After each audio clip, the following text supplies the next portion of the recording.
Алло. Ассалаумағалейкум, досым, қалайсың? Мына машинам сатқан ем. Ақшам қолыма жимай жатыр. Кеп алып кетші мына жерден. Ақылбай автомаркет Ерімбетовадағы. Болды, күтем.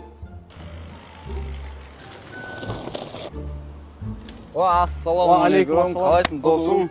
Досым, машинаңды сатып жібердің. Сатып жібердім ба? Кетті ақыры. Қалай саттың машинаңды? Мына Ақылбайдың жігіттері әкеп тастадым. Машина залог деді, өзің білесің ғой? Иә. Өздері төлеп, барлығын тас қылып, Қойш. 3 күн ішінде сатып жібердім машинаны. Зор екен, Неме, таныстарың бар ма? Мен де машинамды сатсам қалай болады екен?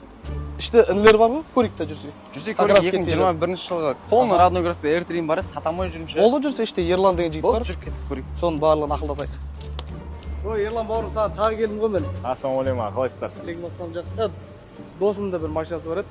Сатылатын. Машинасы кредитті. Төлеуге сәл қиналып тұр. Кредитін жауып, бірдеңе сату керек болып тұр машина. Болды, кіргізсін машинаны. Болды, кіріп келіп жатыр. Ассалаумағалейкум. Уағалейкум ассалам. Ақылбай автомаркет деген автосалон осы ма? Иә, салонымызға қош келдіңіздер. Естіп жатырмын, машинаны 3 күнде пұтырлап сатып жатыр екенсіңдер. Құдай қаласа, барлық қолдан келген инструменттерді қолданатын боламыз. Інім, короче, сөзің ашық айта салайын. Машина банкте арестте тұр қазір. Оны шешіп сатып бере аласыңдар ма сендер? Болды, Құдай қаласа, барлығы шешілетін болады аға. Болды да. Құдай қаласа 3 күннен кейін ақша алып кетуге келемін. Болды, ішке кіріп, договор комиссия толтырып, шықсаңыздар Болды, болады. хорошо, інім қазір. Сізде көлікті сатуға ниет бар, бірақ уақытыңыз жоқ.